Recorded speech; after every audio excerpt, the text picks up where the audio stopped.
परमात्मा पाप कर्म दंड को भी काट सकता है।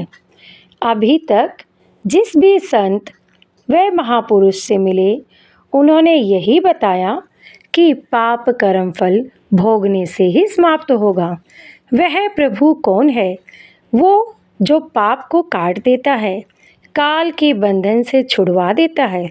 उसका वास्तविक नाम क्या है? पूजा की विधि क्या है? ये सभी प्रश्नवाचक चिन्ह पूर्ण रूप से हटाने के लिए अवश्य सुने जगत गुरु तत्वदर्शी संत रामपाल जी महाराज के अमृत वचन, सभी पवित्र शास्त्रों के आधार पर। सत साहेब। भांग तमाकू पीवे ही सुरापान से हेत, गोसत मिट्टी खा करिए जंगली बने परेत। भांग तमाकू चाबे ही ये नास नाक में देत, सो तो ईराने गए जो भड़बूजे का रेत। भांग तमाकू पीवे ही ये गोसत गला कबाब, और मोर मर्ग को मार खाते हैं ये देंगे कहाँ जवाब।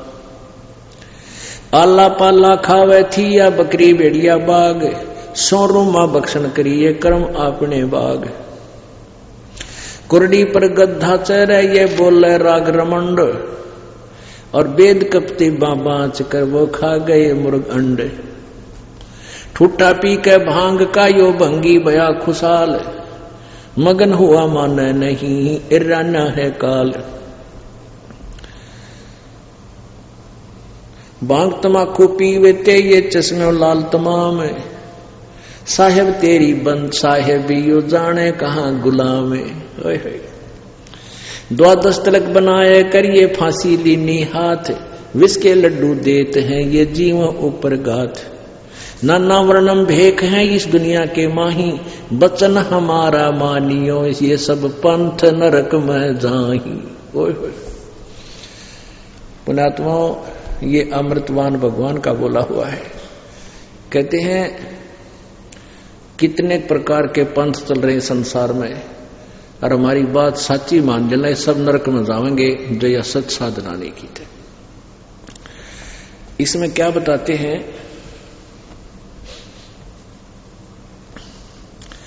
भांग तमाकू पीवते और चश्मे लाल गुलाल, भांग पी कर लाल आंख हो जाए, दारू पी लें जब नो कति और मानने नहीं घर के बोलने तो खुरकावे सुल्फा पाड़े पी कर।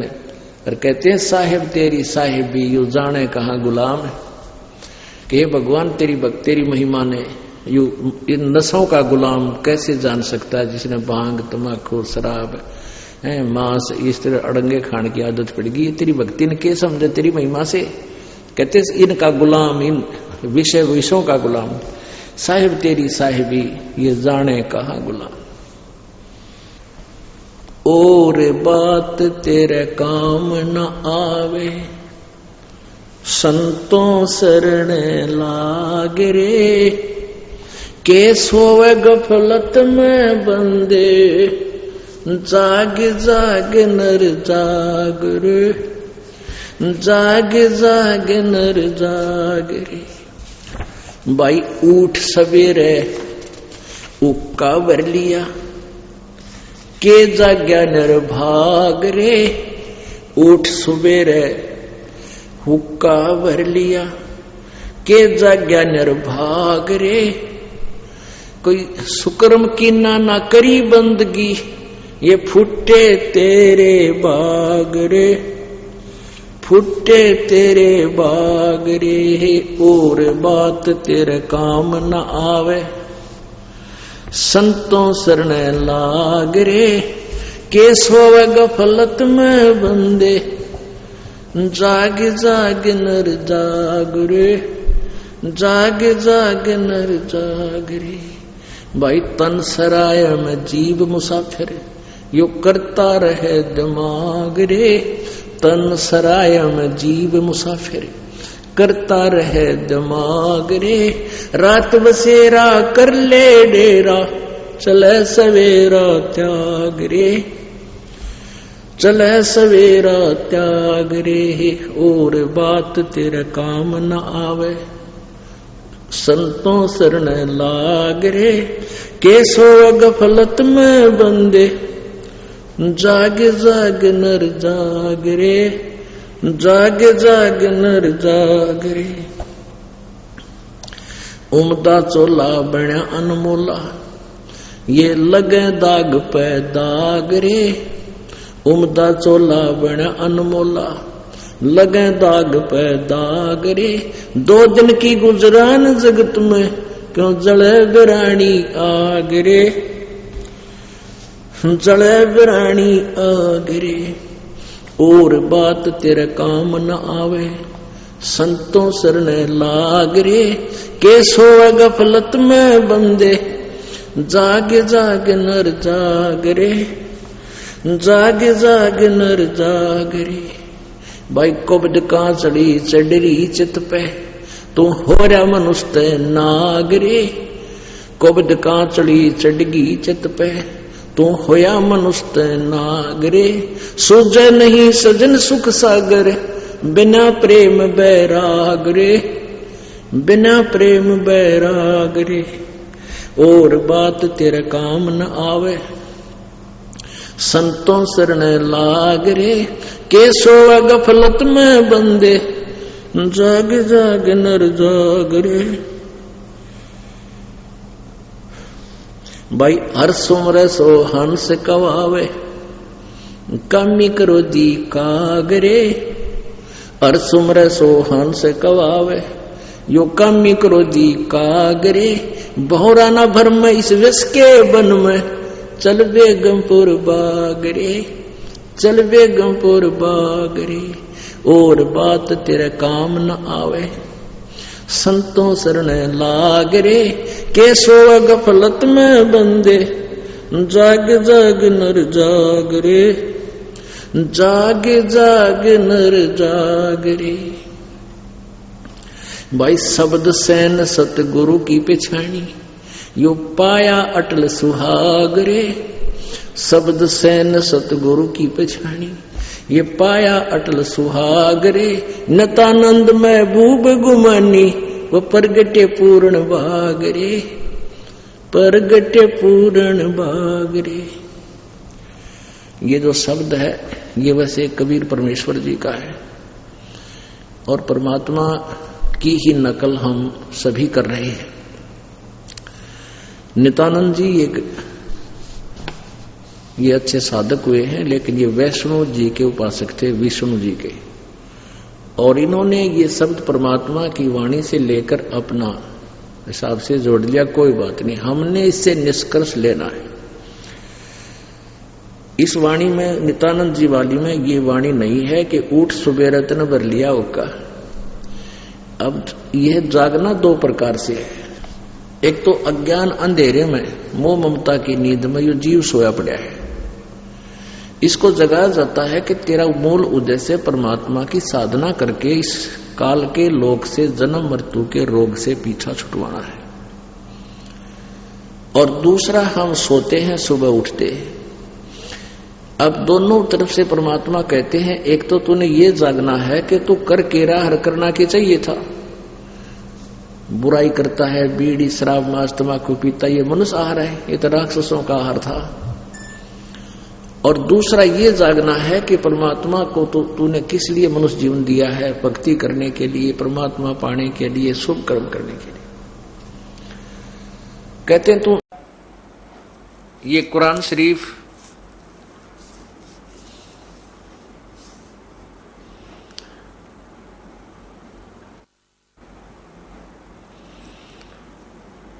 ये है मुतरजम बरहसिय यानी सानुवाद स्टीपन, नीचे है नंद कुमार अवस्थी रूपांतरकार है इसका। और कहां से ये छपी है इसको देखिएगा, शेरवानी संस्करण।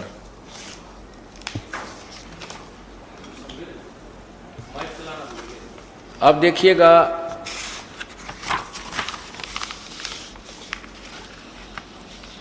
ये है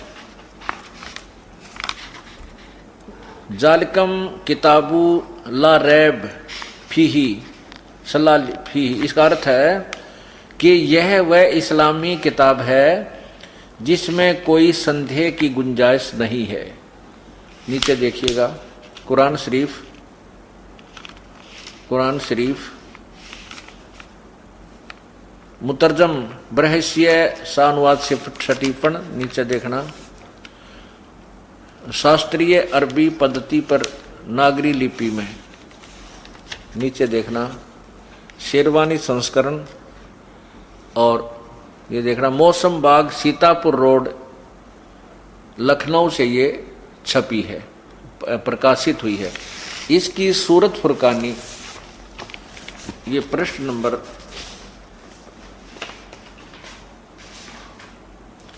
ये देखिए प्रश्न नंबर 605 पर नीचे आइएगा। यह है सूरतुल फुरकानी 25। नीचे आइए, ये 52 नंबर आयत आपको दिखाते हैं। ये देखना, आयत नंबर 52। इसमें क्या लिखा है, यहां देखना, कुरान शरीफ का ज्ञान दाता, कुरान शरीफ का ज्ञान देने वाला अल्लाह अपने पैगंबर मोहम्मद जी को, हजरत मोहम्मद से कह रहा है कि तो ए पैगंबर, तो काफिरों का कहा न मानना और इस कुरान की दलीलों से उनका सामना बड़े जोर से करो। अब इसमें क्या लिखा है, संस्कृत देखो इसकी, यहां इधर आइए, हम अब संस्कृत पढ़ते हैं। ये नीचे 52, बिल्कुल नीचे ये 52 है। इसमें ये कबीरन शब्द लिखा, कबीरन, कबीरन, कबीर कहो, कबीरन कहो। यहां देखना, ये है फला तुतियल काफिरन व जाहिदुम बिही जिहादन कबीरन।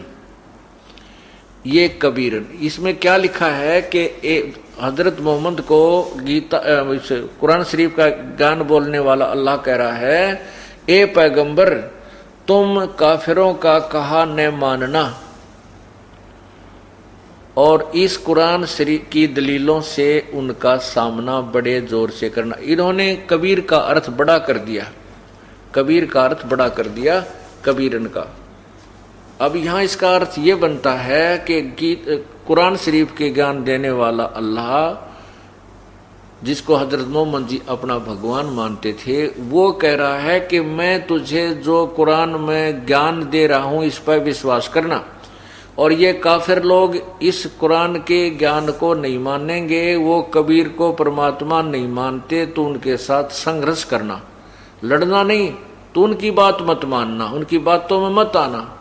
तो ये कौन है वो कबीर? अब 53वें श्लोक आयत में कहा है कि वो परमात्मा है जिसने 2 दरियाओं को मिला चलाया, जिसने सारी सृष्टि रची और जिसने सब या जितना भी 7 दिन में सृष्टि रची और 6 दिन में सृष्टि रची, 7वें दिन तक प्रजा बैठा। ये देखिएगा।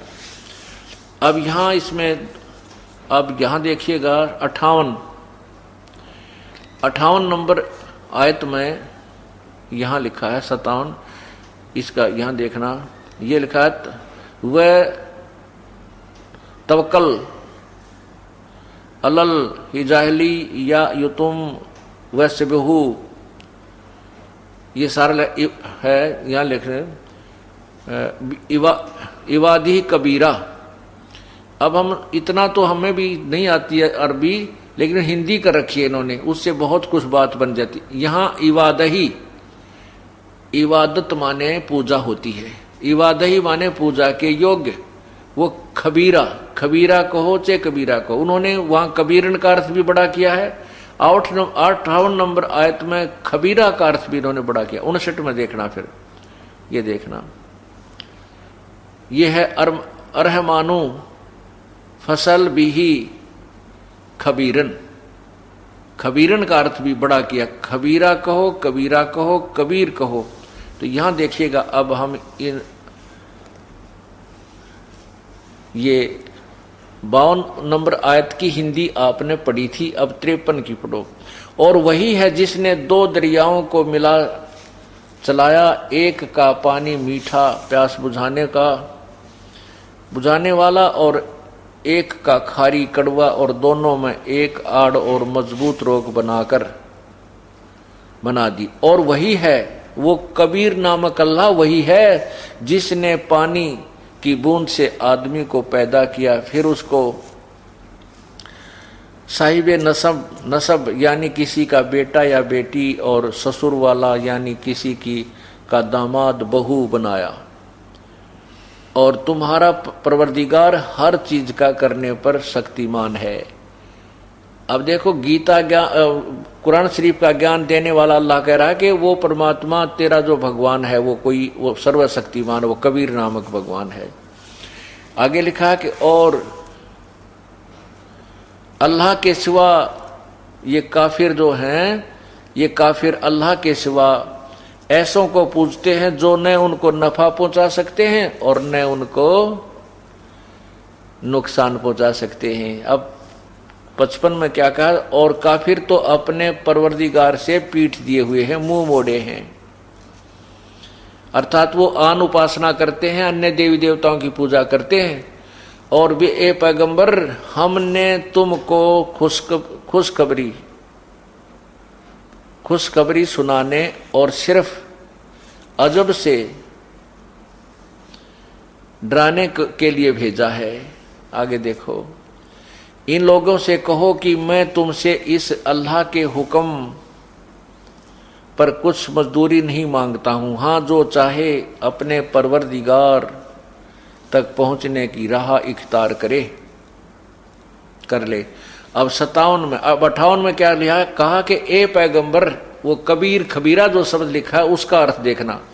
ए पैगंबर, जिस जिंदा, ओए होए, जिस जिंदा, इसने जिंदा कर चैतन्य कर दिया, उस जिंदा पर भरोसा करो, उस जिंदा पर भरोसा रखो जो कभी मरने वाला नहीं, और तारीफ के साथ उसकी पाकी बयान करते रहो, और अपने बंदों के गुनाहों से वह काफी खबरदार है। 58 में इन्होंने कबीर शब्द का अर्थ काफी कर दिया, यहां लिखना था वह कबीर खबरदार है, यानी जानता है। आगे देखिए, जिसने आसमानों और जमीन और जो कुछ उनके बीच में है उसको 6 दिन में पैदा किया और फिर तख्त पर जा विराजा। वह अल्लाह बड़ा, कबीर का अर्थ इन्होंने बड़ा कर दिया, वो अल्लाह कबीर बड़ा रहमान दयालु है। तो उसकी खबर किसी बाखबर इल्म वाले से पूछ देखो। अब यही तो आपने पवित्र गीता जी में पढ़ा कि उस पूर्ण परमात्मा के ज्ञान को किसी तत्वदर्शी संत से जाकर के पूछो, जैसे वो बताओ वैसे करो। और यही प्रमाण पवित्र कुरान शरीफ ने बता दिया कि कुरान शरीफ के ज्ञानदाता कौन है, ये ज्योति निरंजन ब्रह्म, जो समक्ष नहीं आता, प्रत्यक्ष नहीं होता, गुप्त रूप से प्रेरणा करते, आकाशवाणी करके या कोई संदेश वाहक देकर अपने इस ज्ञान को प्रचार करवाता है। और वो साथ में प्रभु से डरता है, डरता हुआ उस परमात्मा का भी ज्ञान, उसके विषय में जानकारी भी देता रहता है, और साथ में अपने अज्ञान से भी वो प्रचार करवाता रहता है। तो जिसको हजरत मोहम्मद जी अपना खुदा मानते हैं और ये मुसलमान भाई मानते हैं कि कुरान शरीफ का ज्ञान अल्लाह ने दिया है, तो वो कभी कुरान शरीफ का ज्ञान दाता अल्लाह हजरत मोहम्मद को कह रहा है कि हे हजरत मोहम्मद, वो परमात्मा जो है वो कबीर है, और ये वही परमात्मा है जिसने 6 दिन में सृष्टि रची और 7वें दिन तख्त पर जा विराजा। अब 6 दिन में सृष्टि रची, 7वें दिन तख्त पर जा विराजा, वो कौन है, कैसा है, ये पवित्र बाइबल ने सिद्ध कर दिया। कि उस परमात्मा ने 6 दिन में सृष्टि रची और 7वें दिन वो तख्त पर जा बैठा। और वो कैसा है उसने स्पष्ट लिखा पवित्र बाइबल में कि वो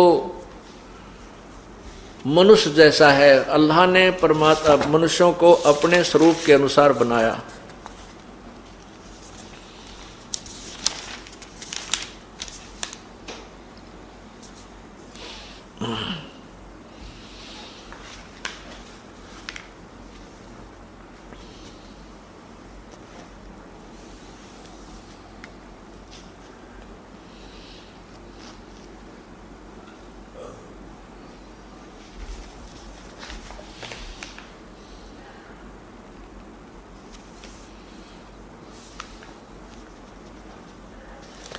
अब ये देखिएगा पवित्र बाइबल में ये स्पष्ट किया है कि परमात्मा ने 6 दिन में सृष्टि रची, अपने काम को समाप्त किया और 7वां दिन विश्राम किया। ये लिखा है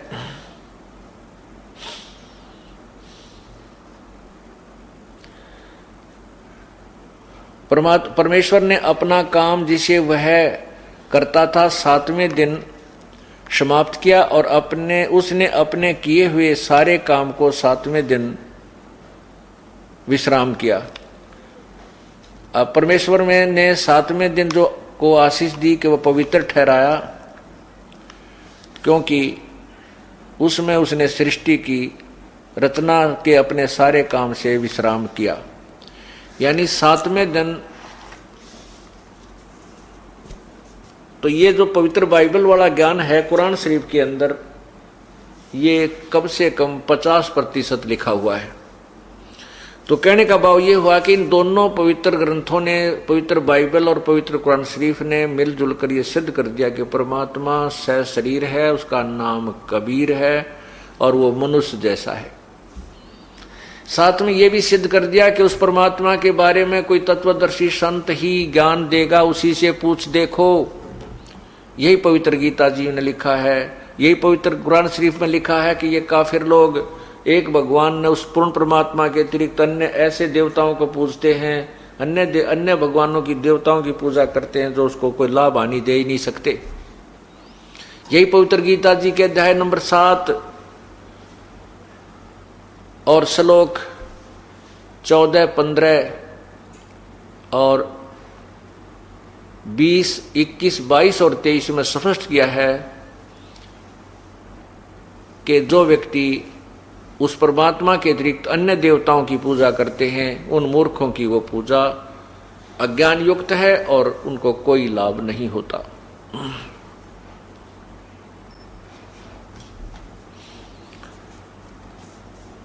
अब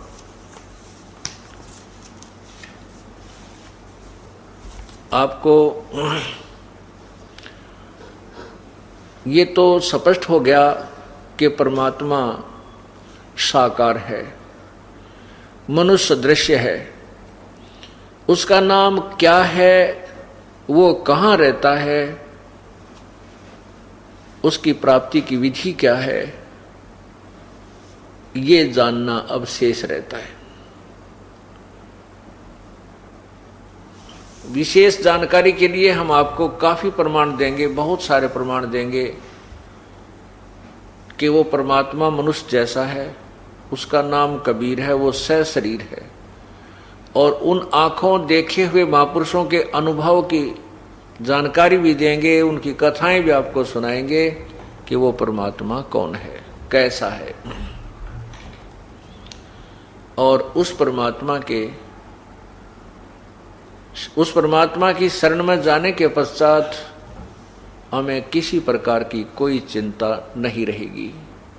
समर्थ का शरणागहो रंग होरी हो, भाई कदे न हो ए काज राम रंग होरी हो।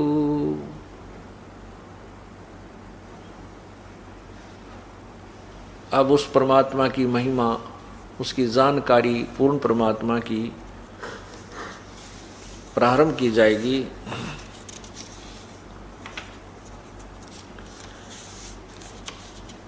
मूर्ख मनवा काल की चिंता क्यों सताती है, सतगुरु अपना साथी है, सतगुरु हरदम साथी है। मूर्ख मनवा काल की चिंता क्यों सताती है, सतगुरु अपना साथी है, सतगुरु हरदम साथी।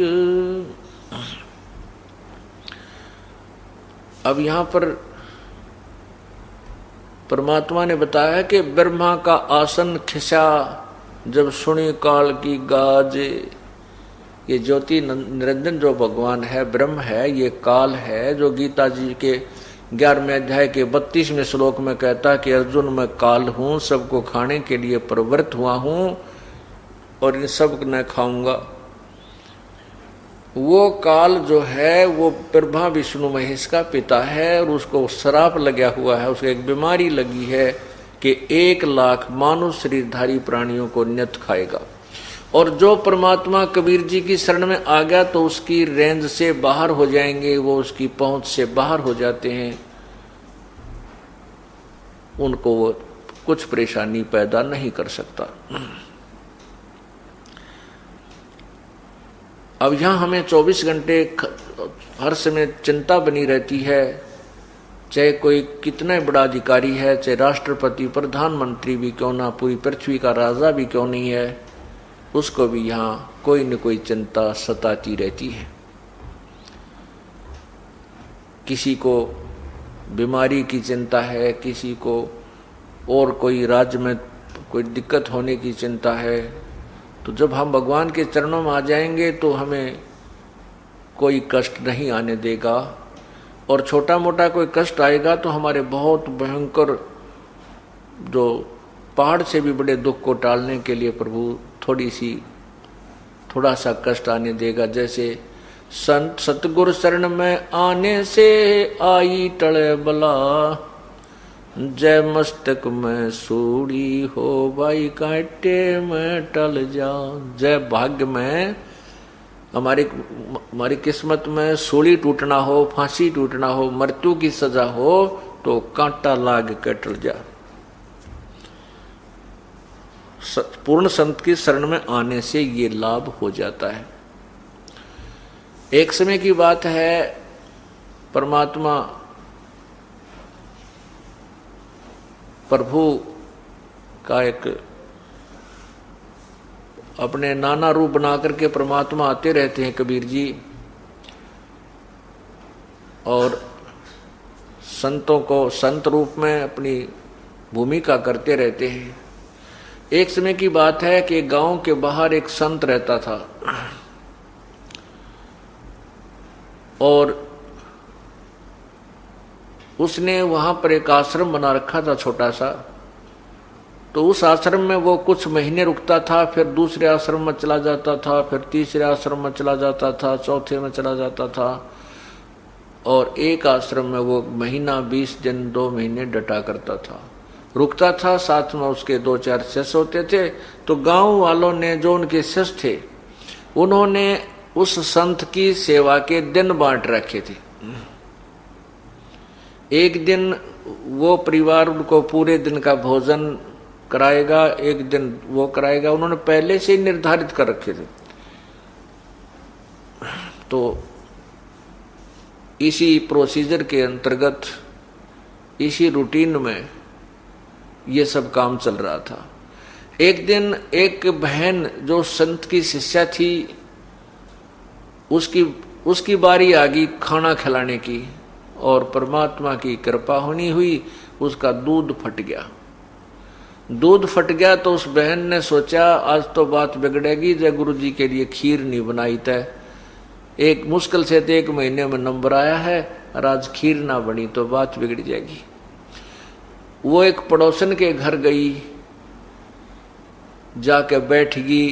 पहले कोई वस्तु मांगने से पहले शिष्टाचार के नाते कुशल मंगल पूछी जाती है।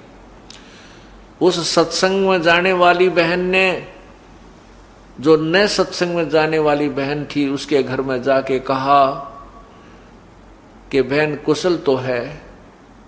उस बहन ने कहा कि बहन के कुशल बताऊं, आपको सब पता है, छोटा सा बेटा था, मेरा छोटा सा बालक था, लड़का, उसी समय पति की मृत्यु हो गई थी।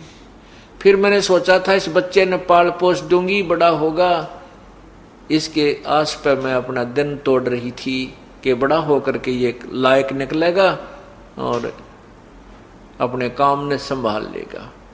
यो ऐसा निकम्मा हो गया, शराब पीने लग गया, नशे करता है, मेरी एक भी बात नहीं मानता, सारी सारी रात पता नहीं कहाँ घूमता रहता है, कभी देर से आता है, कभी सवेर से आता है, काम को कहती हूँ तो मानता नहीं है। मैंने तो रो रो के अपनी आंखें खराब कर ली है, क्या करूं, कहाँ जाऊं, कहाँ मरूं। तब उस बहन ने कहा, बहन आप सत्संग में जाने वाली बहन ने कहा कि आप मेरे साथ सत्संग में चला करो, वहां जाने से आपका दुख हल्का हो जाएगा, बहन भाइयों में बैठोगी, बतलाओगी, भगवान की चर्चा सुनेगी, तेरा कष्ट कुछ नरम बनेगा। वो बहन कहने लगी कि बहन मैं नहीं जा सकती सत्संग में, क्योंकि मेरे सिर पर धनी नहीं है, मेरा पति नहीं है, तुम्हारे तो पति हैं और दुनिया की जुबान बंद है, यदि मैं सत्संग में जाने लगी तो ना जाने लोग के बात बनाएंगे कि इस पर धनी नहीं है सिर पे, और ये ऐसे ऐसे बदनाम किया करेंगे। तब वो सत्संग में जाने वाली गुरु की शिष्य ने समझाया, बेबे ए बहन, हमने समाज नहीं देखना, हमने अपना आत्म कल्याण देखना है। देखो मीरा सत्संग में सुने हुए विचार जो थे गुरुदेव से, तो वो गुरु की शिष्या बताने लगी कि मीराबाई ने समाज नहीं देखा, भगवान देखा। यदि मीराबाई समाज से डरकर और सत्संग में ना जाती तो मीराबाई को कोई याद नहीं करता, उसका मोक्ष नहीं होता, वो भी कितना गधी बनी फिर रही होती। मीराबाई को ये समझ में आ गया था कि ये समाज मेरे को कोई लाभ नहीं देगा, जब मैं शरीर छोड़कर जाऊंगी उस समय मेरा किया हुआ पुण्य और ये भजन मेरे साथ रहेगा। जिस कारण से उसने, मीराबाई ने समाज को नहीं देखा, भगवान को देखा। ए बहन, संतों के शरण में जाने से ये दुख भी दूर हो जाया करते हैं, तो हो सके तेरा लड़का भी सुधर जा। अब उस बहन की ये बात सुनकर कहने लगी, बहन गुरु शिष्य, जो गुरु की शिष्या थी उसकी बात सुनकर वो अनुपदेशी जो उपदेश नहीं ले रही थी, वो कहने लगी, बहन मेरे बस की बात नहीं सत्संग में जाने की। हाँ तो आप कैसे आना हो गया तेरा? तो जो सत्संग में जाने वाली यानी गुरु की शिष्या थी वो कहने लगी, बहन आज मैंने गुरुदेव का भोजन देना था, मेरा सेवा का नंबर है और हमारा दूध फट गया, आपके घर ताजी ब्याई गाय है, मुझे दूध दे दे और चाहे उधारा दे चाहे मोल दे दे। उस बहन ने आओ देखा ना ताओ देखा, दूध काट के उसी टाइम निकाल करके भैंस के थनों से खुट्टी का टांग रखा था, बाल्टी ज्यों की तो भरी हुई, उठा के वह बाल्टी सारी की सारी उसके पात्र में डाल दी और कहने लगी, बहन जी आप ये दूध ले जाओ।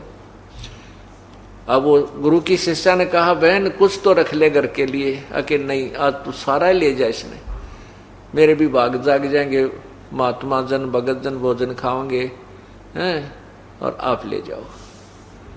अब पुण्यात्माओं अच्छे काम में सहयोग दे तो पुण्य बन जाते हैं, और अच्छे काम में जो बाधा करता उसको पाप लग जाते हैं। अब वहां से उस बहन के पुण्य शुरू हो गए, परमात्मा में उसका सिर हो गया, उसमें उसका साझा बन गया। उसी दिन से वो आहार संतों ने खाया, भक्तों ने खीर खाई। कुछ दिनों के बाद उस बहन ने जो सत्संग में जाती थी उसने विचार किया, परमात्मा ने प्रेरणा की कि इतनी भाग्यवान बहन है, इतनी दाता है वो, कि उसने सारा दूध उठाकर दे दिया। हो सकता है वो भगवान के चरणों में चल पड़े, उसका उद्धार हो जाए, बड़ी भाग्यवान है, बहुत अच्छी नीयत की है। उस सत्संग में जाने वाली बहन ने सोचा कि मेरे से भी कोई मांगण आ जाती सत्संग हमारी गुरु की शिष्या, तो भी मैं सारा दूध नहीं देती उसको, थोड़ा सा देती अपना रख लेती। और उसने तो ना वो सत्संग सुन रखा, ना वो कभी ऐसे विचार उसके अंदर आए, और वो इतनी दयालु है कि उसने सारा दूध उठा के दे दिया। अब इस भाव से वो जाकर उसके पास बैठ गई, फिर सत्संग की चर्चा करने लगी, रोजाना जिक्र कर दे, घंटा आध घंटा बैठे। फिर उस बहन को भी आनंद सा आने लग गया जो विधवा थी, और वो लड़का उसका शराब स्वरूप पीता था। कहने का भाव यह है कि सत्संग के विचार सुनने से एक दिन उस बहन को जो अनुपदेशी थी एकदम प्रेरणा हुई, कहने लगी बहन मैं भी आपके साथ सत्संग में चलूंगी, नाम लूंगी। अब सत्संग गई, वहां विचार सुने तो उस बहन ने गुरुदेव से प्रार्थना की, गुरुजी मुझे उपदेश दे दो महाराज जी। लड़की और जब उपदेश लिया, उपदेश लेकर के आ गई, फिर सत्संग में जाने लगी।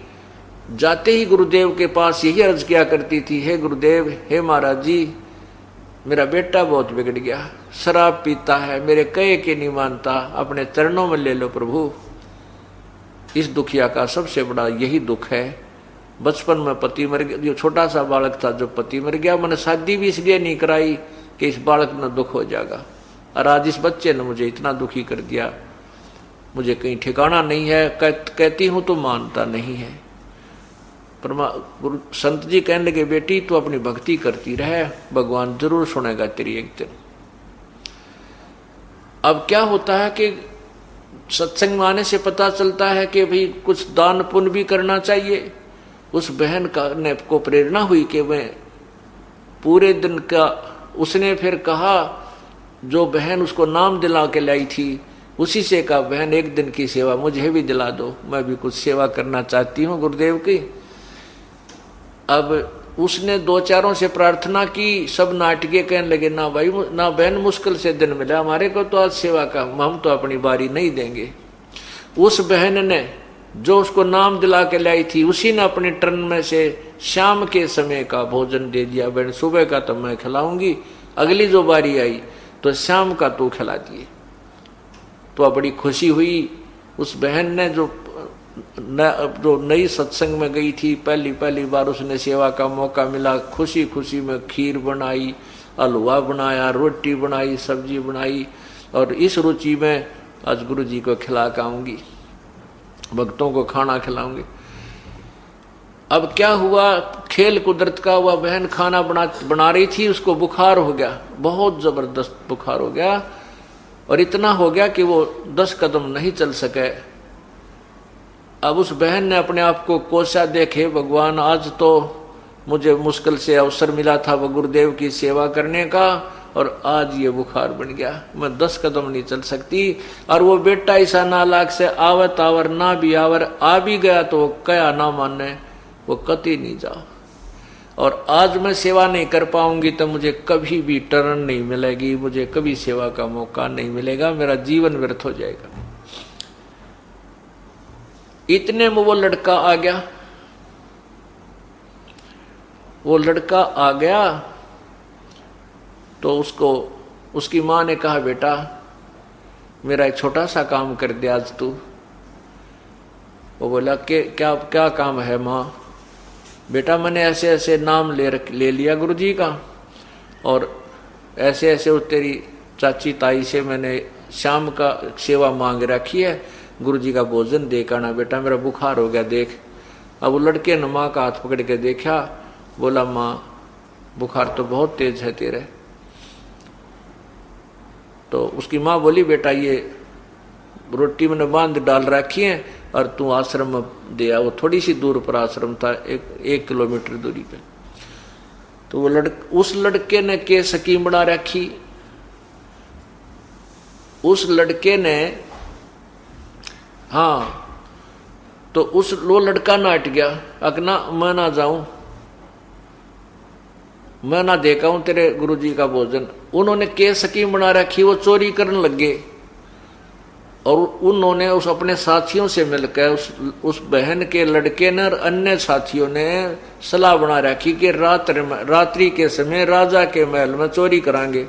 रानियां के 9-9 लाख के हार होते हैं, इतना बढ़िया सोना होता है, और उसको लावांगे और मालो माल हो जावांगे, ऐसे मकान बनावांगे, खूब दारू पिया कराएंगे। बच्चे थे जैसे अपने मन में मियाँ मिट्ठू बने। वो उन्होंने स्कीम बनाई कि रात्रि में 12 बजे उस मंदिर में इकट्ठे होंगे, तो वहां आ जाना, फिर वहां से चोरी करने चलेंगे।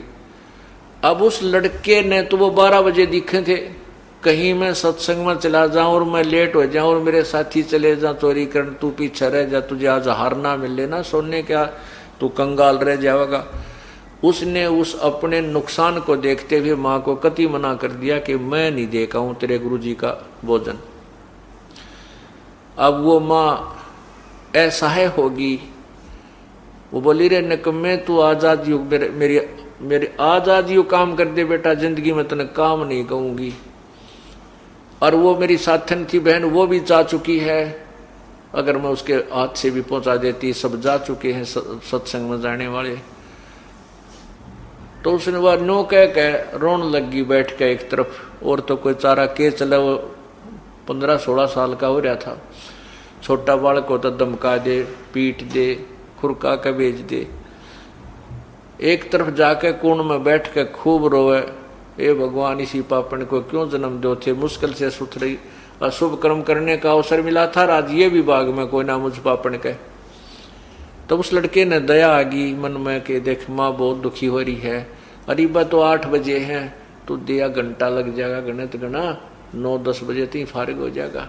तो उसने कहा ला माँ रोआ मत, ला मुझे दे, कहाँ रखा हो, दे के आता हूँ। तो उसने बेचारी ने वो खाना पकड़ा दिया, तो वो लड़का लेकर खाना चल पड़ा। अब वो प्रतिदिन प्रार्थना किया करती थी, गुरुदेव आपके मेरे बेटे ने शरण में लेना। जो सत्संग में बहन भाई जाया करते थे, उन्हें देखा कि उस बहन का लड़का आज रोटी ले आ रहा है, लेकर आ रहा है। तो सब ने खुशी हुई कि गुरुदेव ने बड़ी सुनी, उसका बेटा भी शरण में आ गया। तो उन्होंने कहा गुरुजी आज वो बहन जो आपसे बार बार प्रार्थना किया करती थी, मेरा बेटा बिगड़ गया, उसको शराब पीता है, आज वो आपका खाना लेकर आया है, आपने बड़ी सुनी। उस बहन की बहुत दुखी थी। उस लड़के ने कहा कि गुरुजी कहाँ है, महाराज जी कहाँ है। उन्हें सत्संग में गए हुए भक्तों ने कहा भाई महाराज जी स्नान करने गए हुए, अभी आ जाते हैं। तो आध घंटा और लग गया, गुरुजी स्नान करके आए इतने, और उसको वो उंगलियां पे मिनट गिने कि कहीं तू लेट हो जा, चोरी ना कर पावे, तुझे वो धन ना मिला है। महाराज जी आए, आसन ला रखा था खाना खाने के लिए, वहां वो खाना उन भक्तों ने खोल कर गुरुदेव के सामने रख दिया। तो गुरुदेव ने कहा बेटा आ जा, तो मेरे निकट बैठ जा। बताने लगा बेटा बीड़ी शराब तम्बाकू नहीं पीनी चाहिए, मनुष्य जीवन ऐसे नहीं मिलता, इसमें परमात्मा का नाम लेना चाहिए बेटा। महात्मा ने सोची तो न्यों थी कि वह माई बहुत दुखी रहे बेचारी, इस बच्चे ने समझा दो 2 मिनट इसकी बात समझ में आ जाओ, यू नाम में ले ले। लेकिन वो लड़का ने बोला बाबा जी रोटी खा जल्दी, मैंने देर हो है, शिक्षा की जरूरत नहीं मुझे तेरी की, मेरी माँ बीमार होगी इसलिए मैं खाना लेकर आ गया, न मैं ना हूं तुम्हारे पास। वो महात्मा जी ने सोचा बात लड़की ठीक रो है, निकम्मा बिल्कुल ही, तो बोलने का भी ना बेरा। इसने खाना खा लिया और उसने खाना खाते ही उठा के वो बर्तन और भाग लिया। अब वो दौड़ा आ रहा था, रास्ते में उसके पैर में कांटा लग गया, सूल चल गई अच्छी पूरी लंबी, और वह लग के अंदर टूट गई, शरीर के उस पैर के अंदर ही टूट गई। अब वो लंग करता हुआ घर में प्रवेश हुआ। जो बर्तन लेकर गया था वो वहां आंगन में जाकर पटक्का मारे और कहने लगा गया था तेरे सत्संग में, मेरे पैर में कांटा लग गया, आज के बाद भेजिए, मैंने कभी उस पाखंडी के पास कभी नहीं जाऊं, मेरे पैर में कांटा लग गया। अब उस माई ने सोचा, उस बहन ने सोचा देख मैं किसी दुर्भाग्यन हूं, हे परमात्मा या क्या बनी, क्या आज ही इसका यूं कांटा लगना था? ये तो ईसा ने कम्मा है, ना खुद जा सत्संग में, ना मन न जान दे आज के बाद। हे प्रभु, ये बहुत माड़े भाग मेरे। तो माँ थी, उसने उठी, सोचा कोई बात नहीं, बाद में देखी जाएगी क्या होगा। तो कहा बेटा के लाग गया तेरे? अग मेरा कांटा लग गया, देख कितना लंबा दर्द बहुत हो रहा है। तो रात्रि का समय था, उस समय तो माँ ने फर्स्ट एड करके उसका पट्टी बांध दी, बेटा सुबह कांटा निकाल लेंगे, अब तो निकला नहीं। वो कोई तेल पानी का फवा फवा बांध दिया करते हैं, वो नरम हो गया। तो सुबह उठकर उसने माँ ने उसका कांटा निकाल दिया। उधर से वो चोरी करने नहीं जा पाया, उसके साथियों ने आध घंटा बाट इंतजार किया, वो चोरी करने के लिए राजा के महल की तरफ चल पड़े। महल में प्रवेश करने की चेष्टा कर ही रहे थे, सैनिकों ने उनको पकड़ लिया, सिपाहियों ने पकड़ दिया, राजा के पेश कर दिया सुबह सुबह, रात नहीं। तो मंत्रियों ने कहा कि हे राजन, ये इतने खूंखार बदमाश हैं, इतने खूंखार चोर हैं, जब राजा के महल में भी चोरी करने की नीयत रखते हैं तो आम जनता को ये कैसे बख्शेंगे, इनको सजाए सूली दी जाए। राजा ने मंजूर कर दी कि आज शाम को 4 बजे इनको सूली तोड़ दो सरेआम। अब उनके गले में सुबह सुबह 8 बजे उनके गले में गाल का पट्टी कि हम अपराधी हैं, हम राजा के महल में चोरी करने जा रहे थे, सोच रहे थे हम चोर हैं, आज शाम के समय हमारे को सूली पर चढ़ाया जाएगा, कोई सुनता हो तो ऐसा पाप कभी मत करना। ऐसा उनके गले में पट्टी बांध रखी, उनके मुख से कलाते हुए काला मुंह करके सारी नगरी में एक विशेष बैंड बजाते हुए वो राजा घुमाया करते, राजा के नौकर सैनिक घुमाया करते थे कि उनको देखकर और प्रजा डर जाए, कोई चोरी ऐसी गलती ना करे, इस दृष्टिकोण से। अब उसके साथियों को वो पुलिस वाले गढ़ते हुए पीटते हुए ला रहे थे और कह रहे थे बोलो हम चोर हैं, राजा के घर चोरी करने की सोच रहे थे और आज हम शाम को 4 बजे सूली पर चढ़ाए जाएंगे, हमारी मौत हो जाएगी, कोई भी चोरी मत करिए। ऐसा वो नगरी में घूमते हुए आ रहे थे। तो जब वो एक विशेष प्रकार का बैंड बजता था तो सभी ये देखने के लिए अपने घरों से बाहर आ जाते हैं नागरिक कि देखें इन्होंने क्या कसूर कर दिया, क्या अपराध किया है। वो दोनों माँ बेटा भी अपने घर के बाहर आकर खड़े हो गए। अब उस लड़के ने देखा कि ये तो मेरे साथी हैं और इनको आज शाम को सूली तोड़ा जाएगा, जिनके साथ मैं चोरी करने के लिए जाना चाहता था। अब वो कहते हुए आ रहे हैं कि हम चोर हैं, हम राजा के घर चोरी करने जा रहे थे हमारे, और कोई भी आज हमें शाम को 4 बजे सरेआम उस स्थान पर सूली तोड़ा जाएगा, यानी मेरे को सजाए मौत दी जाएगी। अब वो लड़का ने तो पहचान दिया अपने साथी। माँ को क्या पता था कि ये इससे के मित्र हैं। माँ तो अपना जाकर जब वो चले गए आगे को घर से, माँ तो अपना काम लागी, झाड़ू झप्पात करने लगी, और वो लड़का अपनी माँ के पास जाकर रोने लग गया और माँ के सीने से लगकर बुरी तरह रोने लग गया। कहने लगा, हे माँ, धन है तेरे गुरुदेव को, अगर कल मैं सत्संग में नहीं जाता, तेरे गुरुदेव का खाना लेकर नहीं जाता, हे माँ तेरा बेटा नहीं था आज मैं सूली तोड़ दिया जाता। अब माँ नौकर निकम्मे, क्यों सूली तोड़ दिया जाता, तू क्यों डर गया इतना, मेरा बेटा कोई चोर थोड़ा ही। माया का संसार है, कदम कदम पर धोखा है, शरण ले लो सतगुरु की, यही सुनहरा मौका है। ऐसे ही आध्यात्मिक वीडियो देखने के लिए हमारे चैनल को सब्सक्राइब करें। बोलो बंदी छोड़ सतगुरु रामपाल जी महाराज की जय। सत साहिब।